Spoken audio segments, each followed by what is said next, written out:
दोस्तों बहुत बड़ी खबर निकल के आ रही है महाराष्ट्र लॉकडाउन से जुड़ी हुई। आपको बता दें कि महाराष्ट्र में आज रात 8 बजे से अगले 15 दिनों तक कर्फ्यू, बिना काम आने जाने पर पाबंदी और साथ ही नई गाइडलाइंस। दोस्तों अगर आपको विस्तार से इस खबर को बताएं तो महाराष्ट्र में बेकाबू कोरोना संक्रमण की रफ्तार के बीच मुख्यमंत्री उद्धव ठाकरे ने राज्य में आज रात से 15 दिनों के लिए धारा 144 लागू करने के समेत मंगलवार की रात को कई ऐसे ऐलान किए हैं। और ये सारी पाबंदियाँ कल यानी कि दोस्तों 14 अप्रैल की रात 8 बजे से लेकर के 1 मई की सुबह 7 बजे तक लागू रहेंगे। साथ ही आपको बता दें कि उद्धव ठाकरे ने साफ किया है कि लॉकडाउन नहीं लगाया जाएगा, लेकिन जो पाबंदियां लगाई जाएंगी वे काफ़ी सख्त हैं, जिसमें से सिर्फ जरूरी सेवाओं को छोड़ करके बाकी सभी सेवाओं को राज्य में बंद रखने का आदेश दे दिया गया है।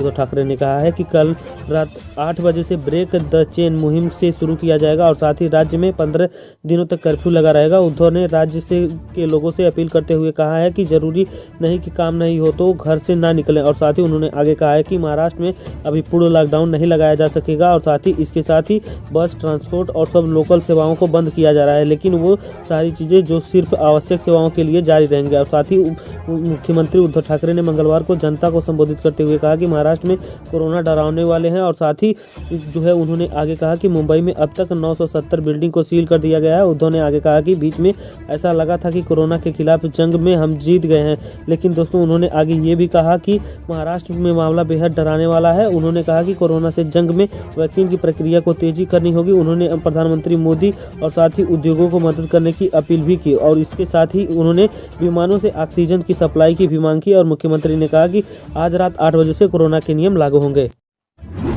दोस्तों अगली बड़ी खबर निकल के आ रही है किसान आंदोलन से जुड़ी हुई। आपको बता दें कि भारतीय किसान यूनियन ने बदला अपना रुख और साथ ही पंचायत चुनाव में नहीं करेगी भाजपा का विरोध। दोस्तों अगर आपको विस्तार से इस खबर को बताएं तो देश की राजधानी नई दिल्ली की सीमाओं पर किसान संगठनों का आंदोलन लगातार जारी है। किसान आंदोलन को दाद देने के लिए भारतीय किसान यूनियन के नेता राकेश सिंह टिकैत लगातार जो है देश के विभिन्न हिस्सों में पंचायतों का आयोजन कर रहे हैं। इन पंचायतों में वो पीएम मोदी का नाम लिए बिना उन पर हमला करते भी नजर आते हैं और साथ ही जो है भाजपा को सत्ता से बाहर करने की बात भी कहते हैं। और साथ ही पिछले दिनों उन्होंने बंगाल जाकर के वहां के लोगों को जो है भाजपा को वोट न देने की अपील भी की थी, लेकिन अब जब यूपी में पंचायत चुनाव है तो भारतीय किसान यूनियन का रुख बदला नजर आ रहा है। दरअसल अंग्रेजी अखबार टाइम्स ऑफ इंडिया की एक खबर के अनुसार भाकियू के जनरल सेक्रेटरी युद्धवीर सिंह ने जो है सोमवार को एक बयान जारी कर दिया है और जिससे सभी लोग चौंक गए। उन्होंने कहा है कि भाकियू भाजपा के खिलाफ नहीं है और साथ ही उत्तर प्रदेश के लोग आने वाले दिनों में होने वाले पंचायत चुनाव में अपनी इच्छा के अनुसार किसी को भी वोट कर सकते हैं। युद्धवीर सिंह ने कहा है कि विभिन्न राजनीतिक विचारधाराओं की तरफ झुकाव रखने वाले लोग हमारा समर्थन कर रहे हैं और जो कि हमने पंचायत चुनाव के लिए कोई निर्देश जारी नहीं किया है। साथ ही आपको बता दें कि किसान अपने फैसले के लेने के लिए स्वतंत्र हैं, हम पंचायत चुनाव में हस्तक्षेप नहीं करेंगे। उनके इस बयान के बारे में जब भाकियू अध्यक्ष नरेश टिकैत और साथ ही प्रवक्ता राकेश टिकैत को से सवाल किए गए तो उन्होंने चुप्पी साधे रखी। और साथ ही राकेश टिकैत ने अंग्रेजी अखबार में कहा है कि भाजपा को समर्थन करने या न करने का सवाल कहां से उठता है, यह तो चुनावों को प्रत्याशी को व्यक्तित्व पर निर्भर करता है। भारतीय किसान यूनियन एक अन्य वरिष्ठ नेता राजवीर जादव ने कहा है कि पंचायत चुनाव में किसी भी पार्टी का समर्थन या विरोध की हमारी कोई योजना नहीं है। किसानों को अपने पसंद से उम्मीदवारों को वोट देना चाहिए, हम कोई राजनीतिक दल नहीं है। राजवीर सिंह जादव भाकियू के उत्तर प्रदेश के अध्यक्ष हैं और साथ ही उन्होंने आगे कहा है कि हमारा ध्यान किसानों के आंदोलन को और मजबूत करने पर है और पूरी तरह से हम इनके लिए प्रतिबद्ध हैं। हम तब तक पीछे नहीं हटेंगे जब तक कि केंद्र सरकार तीनों कृषि कानूनों को वापस नहीं लेती और साथ ही एमएसपी के लिए कानून की गारंटी का प्रदान नहीं करती। हम भाजपा सरकार की किसी भी किसान विरोधी नीतियों का विरोध करते रहेंगे और लगातार ऐसा हम जब तक हमारी जीत नहीं हो जाती तब तक हम इसके लिए प्रतिबद्ध हैं। दोस्तों अगली बड़ी खबर निकल के आ रही है उत्तराखंड से जो कि तीरथ सिंह से जुड़ी हुई है। आपको बता दें कि तीरथ सिंह रावत बोले मां गंगा के आशीर्वाद से नहीं फैलेगा कोरोना, मरकज और कुंभ की तुलना से नहीं हो सकती। और आपको बताएं अगर इस खबर को तो हरिद्वार में महाकुंभ का आयोजन हो रहा है जो कि लेकिन कोविड-19 की वजह से हरिद्वार में कुंभ जैसी रौनक नहीं है। 12 अप्रैल के शाही स्नान पर जो है हरिद्वार के श्रद्धालुओं की संख्या बहुत ही ज़्यादा नहीं रही और साथ ही पुलिस के मुताबिक आज शाम तक तकरीबन जो है 32 लाख श्रद्धालुओं ने मां गंगा में आस्था की डुबकी लगाई, जबकि 2010 के कुंभ में श्रद्धालुओं की संख्या इसके तकरीबन 4 गुने के करीब थी। कोविड-19 के इस बार वहाँ कुंभ के लिए श्रद्धालुओं ने कदम रोक दिया और साथ ही वहीं सरकार बंदिश की वजह से जो है अभी भारी संख्या में श्रद्धालुओं हरिद्वार नहीं पहुँच पा रहे हैं। इस बीच मुख्यमंत्री तीरथ सिंह रावत ने एक बार फिर से चौंकाने वाला बयान दे दिया है। उन्होंने कहा है कि कुंभ में मां गंगा की कृपा से कोरोना नहीं फैलेगा। और साथ ही रावत ने कहा है कि कुंभ और मरकज की तुलना नहीं की जा सकती। मरकज से जो कोरोना फैला है वह एक बंद कमरे में फैला है, क्योंकि वहां से सभी लोग एक बंद कमरे में रहे हैं। और जबकि हरिद्वार में हो रहा कुंभ का क्षेत्र नीलकंठ और देवप्रयाग तक है। साथ ही सीएम ने कहा कि हरिद्वार के जो है करीब 16 से ज़्यादा घाट बनाए गए हैं। ऐसे में हरिद्वार, कुंभ और मरकज की तुलना नहीं की जा सकती। मुख्यमंत्री ने साथ ही कहा है कि उनकी सभी यह अपील है कि जो लोग भी कुंभ में स्नान करें वह सभी लोग कोविड की गाइडलाइन का पालन जरूर करें। आपको बता दें कि शाही स्नान के दौरान कई घाटों पर जो है कोविड-19 के नियमों का पालन होता नजर नहीं आया, जिससे पुलिस साधु संतों की व्यवस्था में जुटी रही और तमाम श्रद्धालुओं द्वारा जो है बेरीकोट घाटों पर स्नान करते रहे। जो कि 12 अप्रैल को हरिद्वार में कोरोना के 400 से ज़्यादा मामले आए और जिसमें कुंभ क्षेत्र में तकरीबन 100 से ऊपर मामले थे। दोस्तों अगली बड़ी खबर निकल के आ रही है असदुद्दीन ओवैसी से जुड़ी हुई। आपको बता दें कि असदुद्दीन ओवैसी AIMIM के पोस्टर पर नरसिंह सरस्वती और साथ ही वसीम रिजवी ने सिर कलम करते हुए दिखाया गया है। लिखा गया है एक ही सजा 3 तन से जो है जुदा हुआ FIR दर्ज। दोस्तों अगर आपको विस्तार से इस खबर को बताएं तो उत्तर प्रदेश के सिया वक्फ बोर्ड के पूर्व अध्यक्ष वसीम रिजवी और साथ ही डासना देवी मंदिर के महंत यति नरसिंह महानंद और साथ ही सरस्वती के खिलाफ जो है AIMIM की तरफ से पोस्टर लगाए गए हैं। पोस्टर में दोनों को जो है सिर कलम करते हुए दिखाया गया है। पोस्टर पर लिखा गया है कि एक ही सजा सिर तन से जुदा। और साथ ही दोस्तों आगे पुलिस ने विवादित पोस्टर को लेकर के मामला दर्ज कर लिया है।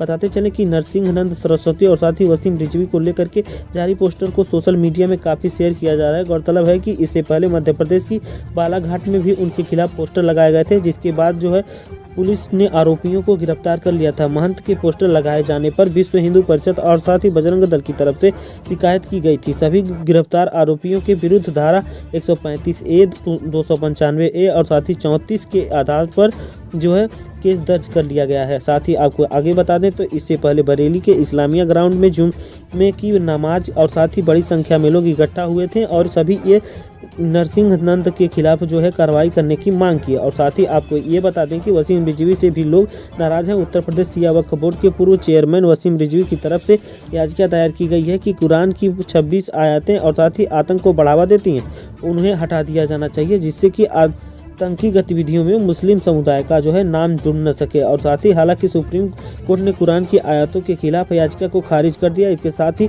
अदालत ने उनके ऊपर 50,000 रुपये का जुर्माना भी लगाया है। दोस्तों अगली बड़ी खबर निकल के आ रही है कोरोना और लॉकडाउन से जुड़ी हुई। आपको बता दें कि कोरोना का इफेक्ट कुछ ऐसा पड़ा है कि लॉकडाउन के डर से पलायन महाराष्ट्र, दिल्ली में बड़ी संख्या में घर लौट रहे हैं मजदूर। अगर आपको विस्तार से इस खबर को बताएं तो कोरोना की ताजी लहर के कारण देश के हालात बद से बदतर होते दिख रहे हैं और हर दिन कोरोना के मामलों की संख्या लगातार बढ़ती जा रही है। अस्पतालों में मरीजों की संख्या भी बढ़ती जा रही है। इसी बीच राज्य सरकारें फिर से लॉकडाउन समेत कई पाबंदियां लगाने को पर मजबूर हो गई हैं। पाबंदियों के बीच कामकाज पर असर पड़ रहा है और साथ ही फिर एक बार से देश के कई हिस्सों में मजदूर पलायन करना शुरू कर दिए हैं। दिल्ली में लगातार कोरोना के मामले में बढ़ोतरी के बीच प्रवासी मजदूरों का पलायन जारी है। बीते दिन में दिल्ली के आनंद विहार स्टेशन पर मजदूरों की भारी संख्या जो है इकट्ठा हुई और साथ ही हर कोई अपने घर लौटना चाहता है।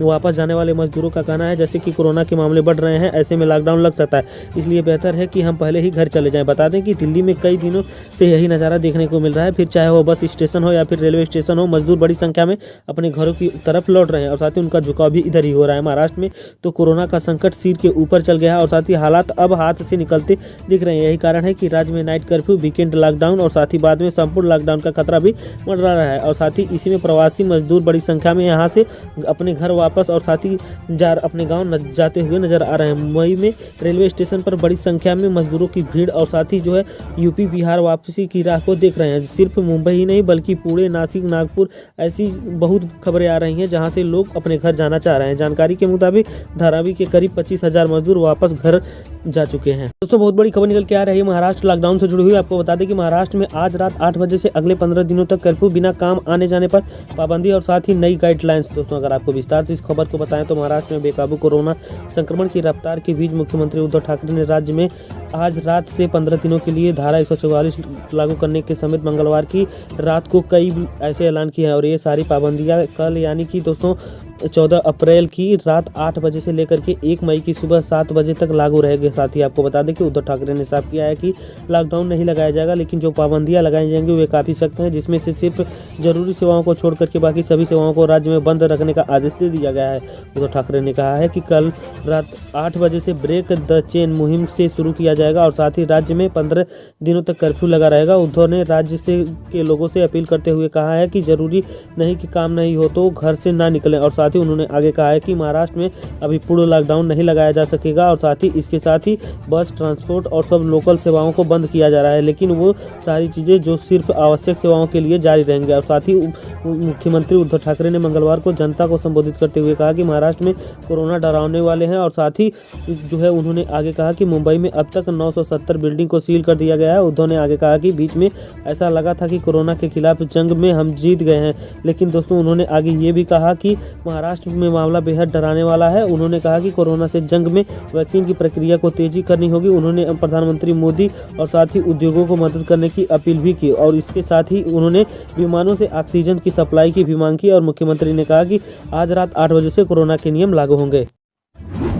दोस्तों अगली बड़ी खबर निकल के आ रही है किसान आंदोलन से जुड़ी हुई। आपको बता दें कि भारतीय किसान यूनियन ने बदला अपना रुख और साथ ही पंचायत चुनाव में नहीं करेगी भाजपा का विरोध। दोस्तों अगर आपको विस्तार से इस खबर को बताएं तो देश की राजधानी नई दिल्ली की सीमाओं पर किसान संगठनों का आंदोलन लगातार जारी है। किसान आंदोलन को दाद देने के लिए भारतीय किसान यूनियन के नेता राकेश सिंह टिकैत लगातार जो है देश के विभिन्न हिस्सों में पंचायतों का आयोजन कर रहे हैं। इन पंचायतों में वो पीएम मोदी का नाम लिए बिना उन पर हमला करते भी नजर आते हैं और साथ ही जो है भाजपा को सत्ता से बाहर करने की बात भी कहते हैं। और साथ ही पिछले दिनों उन्होंने बंगाल जाकर के वहां के लोगों को जो है भाजपा को वोट न देने की अपील भी की थी, लेकिन अब जब यूपी में पंचायत चुनाव है तो भारतीय किसान यूनियन का रुख बदला नजर आ रहा है। दरअसल अंग्रेजी अखबार टाइम्स ऑफ इंडिया की एक खबर के अनुसार भाकियू के जनरल सेक्रेटरी युद्धवीर सिंह ने जो है सोमवार को एक बयान जारी कर दिया है और जिससे सभी लोग चौंक गए। उन्होंने कहा है कि भाकियू भाजपा के खिलाफ नहीं है और साथ ही उत्तर प्रदेश के लोग आने वाले दिनों में होने वाले पंचायत चुनाव में अपनी इच्छा के अनुसार किसी को भी वोट कर सकते हैं। युद्धवीर सिंह ने कहा है कि विभिन्न राजनीतिक विचारधाराओं की तरफ झुकाव रखने वाले लोग हमारा समर्थन कर रहे हैं और जो कि हमने पंचायत चुनाव के लिए कोई निर्देश जारी नहीं किया है। साथ ही आपको बता दें कि किसान अपने फैसले लेने के लिए स्वतंत्र हैं, हम पंचायत चुनाव में हस्तक्षेप नहीं करेंगे। उनके इस बयान के बारे में जब भाकियू अध्यक्ष नरेश टिकैत और साथ ही प्रवक्ता राकेश टिकैत को से सवाल किए गए तो उन्होंने चुप्पी साधे रखी और साथ ही राकेश टिकैत ने अंग्रेजी अखबार में कहा है कि भाजपा को समर्थन करने या न करने का सवाल कहां से उठता है, यह तो चुनावों को प्रत्याशी को व्यक्तित्व पर निर्भर करता है। भारतीय किसान यूनियन एक अन्य वरिष्ठ नेता राजवीर जादव ने कहा है कि पंचायत चुनाव में किसी भी पार्टी का समर्थन या विरोध की हमारी कोई योजना नहीं है। किसानों को अपने पसंद से उम्मीदवारों को वोट देना चाहिए, हम कोई राजनीतिक दल नहीं है। राजवीर सिंह जादव भाकियू के उत्तर प्रदेश के अध्यक्ष हैं और साथ ही उन्होंने आगे कहा है कि हमारा ध्यान किसानों के आंदोलन को और मजबूत करने पर है और पूरी तरह से हम इनके लिए प्रतिबद्ध हैं। हम तब तक पीछे नहीं हटेंगे जब तक कि केंद्र सरकार तीनों कृषि कानूनों को वापस नहीं लेती और साथ ही एमएसपी के लिए कानून की गारंटी का प्रदान नहीं करती। हम भाजपा सरकार की किसी भी किसान विरोधी नीतियों का विरोध करते रहेंगे और लगातार ऐसा हम जब तक हमारी जीत नहीं हो जाती तब तक हम इसके लिए प्रतिबद्ध हैं। दोस्तों अगली बड़ी खबर निकल के आ रही है उत्तराखंड से जो कि तीरथ सिंह से जुड़ी हुई है। आपको बता दें कि तीरथ सिंह रावत बोले मां गंगा के आशीर्वाद से नहीं फैलेगा कोरोना, मरकज और कुंभ की तुलना से नहीं हो सकती। और आपको बताएं अगर इस खबर को तो हरिद्वार में महाकुंभ का आयोजन हो रहा है जो कि लेकिन कोविड-19 की वजह से हरिद्वार में कुंभ जैसी रौनक नहीं है। 12 अप्रैल के शाही स्नान पर जो है हरिद्वार के श्रद्धालुओं की संख्या बहुत ही ज़्यादा नहीं रही और साथ ही पुलिस के मुताबिक आज शाम तक तकरीबन जो है 32 लाख श्रद्धालुओं ने मां गंगा में आस्था की डुबकी लगाई, जबकि 2010 के कुंभ में श्रद्धालुओं की संख्या इसके तकरीबन 4 गुने के करीब थी। कोविड-19 के इस बार वहाँ कुंभ के लिए श्रद्धालुओं ने कदम रोक दिया और साथ ही वहीं सरकार बंदिश की वजह से जो है अभी भारी संख्या में श्रद्धालुओं हरिद्वार नहीं पहुँच पा रहे हैं। इस बीच मुख्यमंत्री तीरथ सिंह रावत ने एक बार फिर से चौंकाने वाला बयान दे दिया है। उन्होंने कहा है कि कुंभ में मां गंगा की कृपा से कोरोना नहीं फैलेगा और साथ ही रावत ने कहा है कि कुंभ और मरकज की तुलना नहीं की जा सकती। मरकज से जो कोरोना फैला है वह एक बंद कमरे में फैला है क्योंकि वहां से सभी लोग एक बंद कमरे में रहे हैं और जबकि हरिद्वार में हो रहा कुंभ का क्षेत्र नीलकंठ और देवप्रयाग तक है। साथ ही सीएम ने कहा कि हरिद्वार के जो है करीब 16 से ज़्यादा घाट बनाए गए हैं, ऐसे में हरिद्वार कुंभ और मरकज की तुलना नहीं की जा सकती। मुख्यमंत्री ने साथ ही कहा है कि उनकी सभी यह अपील है कि जो लोग भी कुंभ में स्नान करें वह सभी लोग कोविड की गाइडलाइन का पालन जरूर करें। आपको बता दें कि शाही स्नान के दौरान कई घाटों पर जो है कोविड-19 के नियमों का पालन होता नजर नहीं आया, जिससे पुलिस साधु संतों की व्यवस्था में जुटी रही और तमाम श्रद्धालुओं द्वारा जो है बेरीकोट घाटों पर स्नान करते रहे, जो कि 12 अप्रैल को हरिद्वार में कोरोना के 400 से ज़्यादा मामले आए और जिसमें कुंभ क्षेत्र में तकरीबन 100 से ऊपर मामले थे।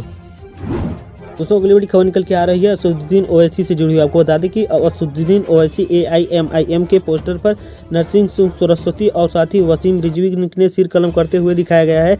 लिखा गया है एक ही सजा 3 तन से जो है जुदा हुआ FIR दर्ज। दोस्तों अगर आपको विस्तार से इस खबर को बताएं तो उत्तर प्रदेश के सिया वक्फ बोर्ड के पूर्व अध्यक्ष वसीम रिजवी और साथ ही डासना देवी मंदिर के महंत यति नरसिंह महानंद और साथ ही सरस्वती के खिलाफ जो है AIMIM की तरफ से पोस्टर लगाए गए हैं। पोस्टर में दोनों को जो है सिर कलम करते हुए दिखाया गया है। पोस्टर पर लिखा गया है कि एक ही सजा सिर तन से जुदा। और साथ ही दोस्तों आगे पुलिस ने विवादित पोस्टर को लेकर के मामला दर्ज कर लिया है। बताते चले कि नरसिंह नंद सरस्वती और साथ ही वसीम रिजवी को लेकर के जारी पोस्टर को सोशल मीडिया में काफ़ी शेयर किया जा रहा है। गौरतलब है कि इससे पहले मध्य प्रदेश की बालाघाट में भी उनके खिलाफ पोस्टर लगाए गए थे, जिसके बाद जो है पुलिस ने आरोपियों को गिरफ्तार कर लिया था। महंत के पोस्टर लगाए जाने पर विश्व हिंदू परिषद और साथ ही बजरंग दल की तरफ से शिकायत की गई थी। सभी गिरफ्तार आरोपियों के विरुद्ध धारा 135A, 295A और साथ ही 34 के आधार पर जो है केस दर्ज कर लिया गया है। साथ ही आपको आगे बता दें तो इससे पहले बरेली के इस्लामिया ग्राउंड में जुम्मे की नमाज और साथ ही बड़ी संख्या में लोग इकट्ठा हुए थे और सभी ये नरसिंह नंद के खिलाफ जो है कार्रवाई करने की मांग की। और साथ ही आपको ये बता दें कि वसीम रिजवी से भी लोग नाराज हैं। उत्तर प्रदेश सिया वक्फ बोर्ड के पूर्व चेयरमैन वसीम रिजवी की तरफ से याचिका दायर की गई है कि कुरान की 26 आयतें और साथ ही आतंक को बढ़ावा देती हैं, उन्हें हटा दिया जाना चाहिए, जिससे कि आतंकी गतिविधियों में मुस्लिम समुदाय का जो है नाम जुड़ न सके। और साथ ही हालांकि सुप्रीम कोर्ट ने कुरान की आयतों के खिलाफ याचिका को खारिज कर दिया। इसके साथ ही अदालत ने उनके ऊपर 50,000 रुपये का जुर्माना भी लगाया है। दोस्तों अगली बड़ी खबर निकल के आ रही है कोरोना और लॉकडाउन से जुड़ी हुई। आपको बता दें कि कोरोना का इफेक्ट कुछ ऐसा पड़ा है कि लॉकडाउन के डर से पलायन महाराष्ट्र, दिल्ली में बड़ी संख्या में घर लौट रहे हैं मजदूर। अगर आपको विस्तार से इस खबर को बताएं तो कोरोना की ताजी लहर के कारण देश के हालात बद से बदतर होते दिख रहे हैं और हर दिन कोरोना के मामलों की संख्या लगातार बढ़ती जा रही है। अस्पतालों में मरीजों की संख्या भी बढ़ती जा रही है। इसी बीच राज्य सरकारें फिर से लॉकडाउन समेत कई पाबंदियां लगाने को पर मजबूर हो गई हैं। पाबंदियों के बीच कामकाज पर असर पड़ रहा है और साथ ही फिर एक बार से देश के कई हिस्सों में मजदूर पलायन करना शुरू कर दिए हैं। दिल्ली में लगातार कोरोना के मामले में बढ़ोतरी के बीच प्रवासी मजदूरों का पलायन जारी है। बीते दिन में दिल्ली के आनंद विहार स्टेशन पर मजदूरों की भारी संख्या जो है इकट्ठा हुई और साथ ही हर कोई अपने घर लौटना चाहता है। वापस जाने वाले मजदूरों का कहना है जैसे कि कोरोना के मामले बढ़ रहे हैं, ऐसे में लॉकडाउन लग सकता है, इसलिए बेहतर है कि हम पहले ही घर चले जाएं। बता दें कि दिल्ली में कई दिनों से यही नज़ारा देखने को मिल रहा है। फिर चाहे वो बस स्टेशन हो या फिर रेलवे स्टेशन हो, मजदूर बड़ी संख्या में अपने घरों की तरफ लौट रहे हैं और साथ ही उनका झुकाव भी इधर ही हो रहा है। महाराष्ट्र में तो कोरोना का संकट सिर के ऊपर चल गया है और साथ ही हालात अब हाथ से निकलते दिख रहे हैं। यही कारण है कि राज्य में नाइट कर्फ्यू, वीकेंड लॉकडाउन और साथ ही बाद में संपूर्ण लॉकडाउन का खतरा भी मंडरा रहा है। और साथ ही इसी में प्रवासी मजदूर बड़ी संख्या में यहां से अपने घर वापस और साथ ही अपने गांव जाते हुए नजर आ रहे हैं। मुंबई में रेलवे स्टेशन पर बड़ी संख्या में मजदूरों की भीड़ और साथ ही जो है यूपी बिहार वापसी की राह को देख रहे हैं। सिर्फ मुंबई ही नहीं बल्कि पुणे, नासिक, नागपुर ऐसी बहुत खबरें आ रही हैं जहां से लोग अपने घर जाना चाह रहे हैं। जानकारी के मुताबिक धारावी के करीब 25,000 मजदूर वापस घर जा चुके हैं।